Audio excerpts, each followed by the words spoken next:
సిద్ధంగా ఉన్నాం. కానీ కాకపోతే మాకు ఆ భూమికి తగ్గటువంటి ధర ఇస్తే బాగుంటుందని చెప్పేసి మా గ్రామంలో భూములు కోల్పోతున్నటువంటి మా అందరి డిమాండ్ అదే మేడం. అయితే మొన్ననే ప్రభుత్వం నుండి కూడా 14 లక్షల రూపాయలు ఇస్తామని చెప్పడం జరిగింది. అయితే అది సమంజసం కాదు. ఎందుకంటే మేమేమంటున్నామంటే ప్రస్తుతం మార్కెట్లో భూమి విలువ ఎంత ఉందో తెలుసుకోండి. మా గ్రామంలో కూడా భూమి విలువ ఎంతో తెలుసుకొని దానికి తగ్గట్టుగా 2013 చట్టం ప్రకారం మాకు మార్కెట్ తగ్గట్టుగా ధరకు డబ్బులు ఇస్తే బాగుంటుందని చెప్పేసి మా గ్రామస్తులందరి తరఫున మేము డిమాండ్ చేస్తున్నాం మేడం. ఎందుకంటే ఇక్కడ పల్లెటూరులో ఎట్లున్న పరిస్థితి, భూములు కోల్పోయే రైతులు అంటే ఎవరైనా ఒక అమ్మాయిని ఇయ్యానికి వస్తే పెళ్లి చూపుల్లో మీకు ఎంత ఉంది భూమి అని అడుగుతారు. ఇప్పుడు ఏమవుతుంది పరిస్థితి అంటే ఆ భూమి పోతే ఇక మాకు గ్రామం లోపల ఈ భూమి లేకపోవడానికి విలువ లేనట్లు అనే పరిస్థితి ఉంటుంది. వారు ఇచ్చే డబ్బులతోటి మేము పైన భూములు కొందామంటే కూడా ఆ ధరలు ఇప్పుడు ఆకాశానికి అంటుతాయి. రిజర్వాయర్లో కింద ఉన్నటువంటి సంతోషం ఒకవైపు వాళ్ళకుంటే మాకు కూడా అదే సంతోషం కలగాలంటే మాకు భూమి పోతుంటే భూమి అన్ని ఇప్పియాలి. లేదంటే ప్రస్తుతం మార్కెట్లో మా గ్రామంలో ఏదైతే ధర ఉందో ఆ ధర ఇస్తే బాగుంటుందని చెప్పేసి కోరుతున్నాను మేడం. అదేవిధంగా మాకు మద్దతుగా మీరు వచ్చి మా గ్రామ రైతు సోదరులందరూ కూడా భరోసా కల్పించేందుకు వచ్చినటువంటి మిమ్మల్ని సాధారణంగా ఆహ్వానిస్తూ భూ నిర్వాసుల రైతులందరి తరఫున గ్రామ ప్రజలందరి తరఫున కూడా ప్రత్యేక ధన్యవాదాలు తెలియజేస్తూ ముగిస్తున్నాను మేడం. ఇప్పుడు ఇదే గ్రామంతో పాటు పక్క గ్రామము గడిమన్కన్పల్లి కూడా అది కూడా ముంపుకు గురవుతుంది. ఆ గ్రామం తరఫున మన బీఆర్ఎస్ పార్టీ మండల అధ్యక్షులు సుభాష్ 2 నిమిషాలు మాట్లాడుకోవడం. నేటి భూ నిర్వాసుల మద్దతు తెలపడానికి వచ్చినటువంటి అక్క ఎమ్మెల్సీ కవితక్క గారు, అదేవిధంగా వేదిక ఆశీనులైన ఇతర పెద్దలందరికీ ధన్యవాదాలు తెలియజేసుకుంటూ, ఈరోజు 69 జీవో ద్వారా మనకు నీళ్ళు వస్తున్న సంతోషంతో పాటు ఎక్కువ మొత్తంలో నష్టమవుతుంది.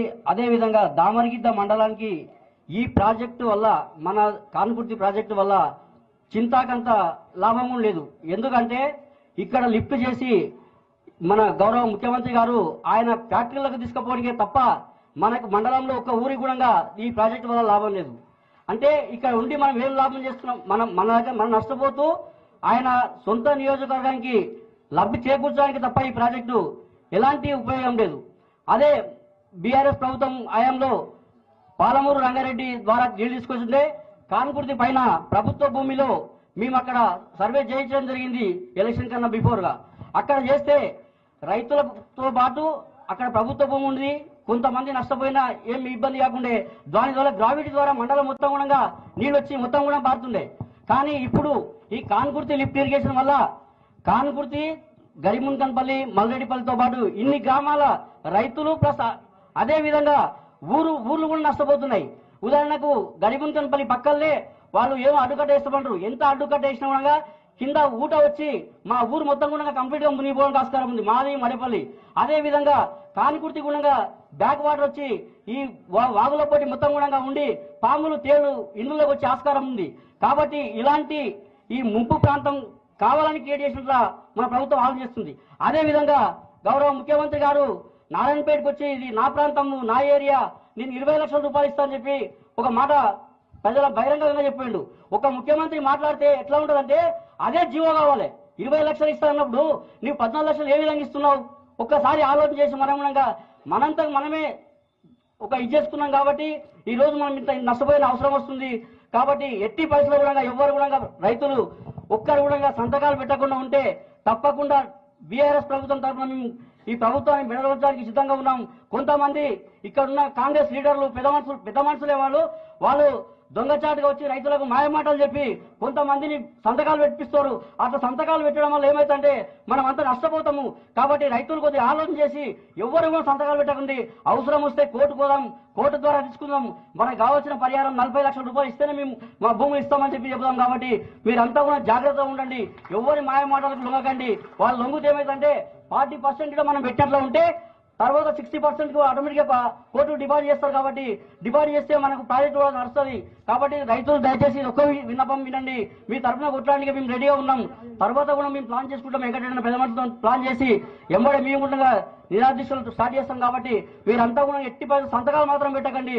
ఇది ఒక్కటి మీకు రైతులకు చేతులు చెప్తున్నాం. కాబట్టి ఇవన్నీ మీరు కొద్దిగా గ్రహించండి. ఎవరు మాయ మాటలు నమ్మకండి. వాళ్ళు వచ్చి ఊళ్ళో 3 గంటలు కూర్చొని రైతులు కొంతమందిని అంటే విభజించి పరిపాలన చేస్తున్నారు బ్రిటిష్ వాళ్ళక. కాబట్టి ఎట్టి పరిస్థితుల్లో ఏ రైతు కూడా సంతకాలు మాత్రం పెట్టకండి. ఎట్టి పరిస్థితులు సంతకాలు పెట్టకుంటే ఆ ప్రాజెక్ట్ ఆగుతుంది. ఆగితే కూడా ఏం కాదు, కొన్ని రోజులకైనా ప్రాజెక్ట్ కావాల్సిందే మనకేం. కాకపోతే ఒకటే చెప్తున్నా, దామరిగిద్ద మండలానికి మాత్రం ఎట్టి పరిస్థితుల్లో ఒక్క నయా పైసా లాభం లేని ప్రాజెక్టు మనం ఎందుకు నష్టపోవాలి. కాబట్టి ఒకసారి ఆలోచన చేసి చేస్తారని చెప్పి మీరు తరఫున కోరుకుంటూ ముగిస్తున్నాను. జై హింద్, జై తెలంగాణ. ధన్యవాదాలు. కృష్ణారెడ్డి గారు, బీఆర్ఎస్ నాయకులు. నా పేరు బి కృష్ణారెడ్డి మేడం, మాజీ యూత్ ప్రెసిడెంట్. వేదికపై ఉన్నటువంటి జాగృతి అధ్యక్షురాలు కవితక్క గారికి, అదేవిధంగా మండల నాయకులకి, మన కాన్కుర్తి గ్రామ నాయకులకి, ఈ యొక్క కార్యక్రమాన్ని నిర్వహిస్తున్నటువంటి గవినోల సీనన్నకి, అదేవిధంగా సుభాష్ అన్నకి, మన కాన్కుర్తి సాబన్న గారికి గ్రామం తరపున నా తరపున ప్రత్యేక ధన్యవాదాలు తెలియజేసుకుంటున్నాను. అక్క, ఈరోజు మా గ్రామానికి రావడం అదృష్టంగా ఉంది, ఓ పక్క దురదృష్టంగా ఉంది. ఎందుకంటే అసలు కేసీఆరే మా గ్రామానికి వచ్చినట్టుంది మిమ్మల్ని చూస్తే. ఎందుకంటే మీ కాలు అనేది మా భూమికి తాగడం వల్ల మా భూమికి బలం వచ్చింది, మాకు బలం వచ్చిందనా. హనుమంతు ఒక నిమిషం, మీరు రావడం అన్న అక్క. ఇక్కడ మొత్తం చిన్న రైతులు ఉన్నారు అక్క మొత్తం. ఎందుకంటే 2 ఎకరాలు 3 ఎకరాలు ఉన్న వాళ్ళే ఉన్నారు. పెద్ద మొత్తంలో రైతులు నష్టపోతున్నారు అక్క. మార్కెట్ వాల్యూ 14 లక్షలు ఇస్తామంటుంది గవర్నమెంట్. మినిమం 20 నుంచి 30 లక్షలు ఇక్కడ పోవడం జరుగుతుంది. అసలు కోడంగల్ ప్రాంతాన్ని ఆయన నీళ్ళు అందియాలని చెప్పేసి ఆయన మా కాన్కుర్తి గ్రామాన్ని బలిస్తున్నాడు. మాకు ఎటువంటి ఉపయోగం లేదక్క దాని నుంచి. అసలు మాకు అవసరం కూడా లేదు ప్రాజెక్ట్, అది రిజర్వాయర్ అనేది అవసరమే లేదు.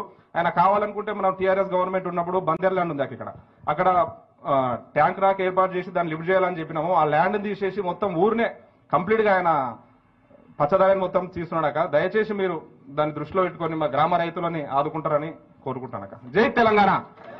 కవితక్క నాయకత్వం. ఇప్పుడు ఈ కార్యక్రమాన్ని ఉద్దేశించి కవితక్క గారు మాట్లాడాల్సిందిగా కోరుతాం.